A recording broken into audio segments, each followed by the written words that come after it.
Hello, my name is Erica, and today I'm reading Little Red Riding Hood. Once upon a time, in a small village beside a forest, there lived a little girl and her mother. The little girl was always seen wearing a red hooded cloak and came to be known as Little Red Riding Hood. The cloak was a gift from her beloved grandmother, who lived in a cozy cottage in the woods. One day, Little Red Riding Hood's mother asked her to do a very special task. Grandmother had recently fallen ill, and it was up to Little Red Riding Hood to bring her a basket of food her mother had prepared. "Whatever you do, don't stray from the path," warned her mother, "and no matter what happens, don't talk to strangers along the way." Little Red Riding Hood took the basket and merrily skipped off through the woods. It was a beautiful day, and she wasn't worried one bit. A wolf spotted Little Red Riding Hood. He thought she looked quite tasty, but didn't dare pounce on her as there were woodcutters nearby. "Where are you off in such a hurry, little girl?" asked the prying wolf. Little Red Riding Hood peered at the wolf. "He seems harmless enough," she thought. "I'm bringing this basket of food to my sick grandma. She lives all alone in a cozy cottage," she replied. The wolf seized his opportunity. "I know just the cottage," he replied. "I also know a shortcut that you can take. Just follow the path over there." Little Red Riding Hood thought that was a certainly helpful tip. "How kind of you, Mr. Wolf," said Little Red Riding Hood. "Thanks for your help." She skipped down the other path.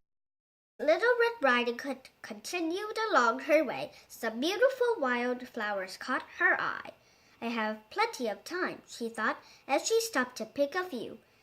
"A sweet-smelling bouquet will be just the thing to cheer up Grandma." Meanwhile, the wolf ran through the woods straight to Grandma's cozy cottage. He knew that it would be some time before Little Red Riding Hood arrived. When the wolf arrived at the cottage, he knocked 3 times on the door and said in the sweetest voice he could muster, "It's me, Grandma, and I've brought you a basket of food. Can you please let me in?" "Just lift the latch to let yourself in," replied Grandma, too weak to get up. The wolf entered the cottage to a very startled Grandma. He sprang into Grandma's bed and swallowed her up whole. Next, the wolf put on Grandma's pajamas to disguise himself. Then he climbed into Grandma's bed and pulled the blanket up to his chin to wait for Little Red Riding Hood. Little Red Riding Hood finally arrived at Grandma's cottage and was surprised to see that the front door was wide open. "That's not like Grandma," she thought, but she entered the cottage all the same. "Hi, Grandma," said Little Red Riding Hood. "I hope you're feeling better today. I've brought you a basket of food from Mother, and I picked you these flowers on my way here." "Just put everything on the table, sweetheart, and come closer where I can see you," said the wolf in his best grandma voice. Little Red Riding Hood noticed that her grandma seemed a little strange, but decided it must be her cold. Little Red Riding Hood approached her bed cautiously. "Oh, Grandma, what big ears you have," she said. "All the better to hear you with, my dear," replied the wolf. Little Red Riding Hood crept closer for a better look. "Oh, Grandma, what big eyes you have," she said, surprised. "All the better to see you with, my dear," croaked the wolf. "Oh, Grandma, what big teeth you've got," gasped the little girl. "All the better to eat you up with," growled the wolf. In an instant, the wolf sprang into Little Red Riding Hood and swallowed her up whole. Feeling extremely full after 2 very satisfying meals, the wolf fell sound asleep. A huntsman passing by the cottage heard a very loud snoring coming from Grandma's window. "That's funny," he thought. He decided to check to see that everything was all right. He opened the cottage door and was shocked. Lying on Grandma's bed, just in her clothes, was a snoring wolf with a great big belly. The huntsman recognized the wolf at once.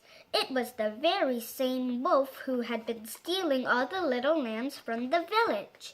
Every time he was caught, the clever wolf would find a way to escape. The huntsman knew he had to act quickly in order to save Grandma and get rid of this beast for good. The huntsman decided not to wake the wolf. He carefully cut open the sleeping wolf's belly and was quite surprised what he found. Out jumped not only Grandma, but Little Red Riding Hood too. Little Red Riding Hood and her grandmother were so happy to be saved. They hugged each other tightly and thanked the huntsman for his bravery. They invited him to share the basket of food. "I'll certainly think twice about talking to strangers from now on," Little Red Riding Hood thought to herself. They all lived happily ever after, and the wolf never bothered anyone ever again. The end.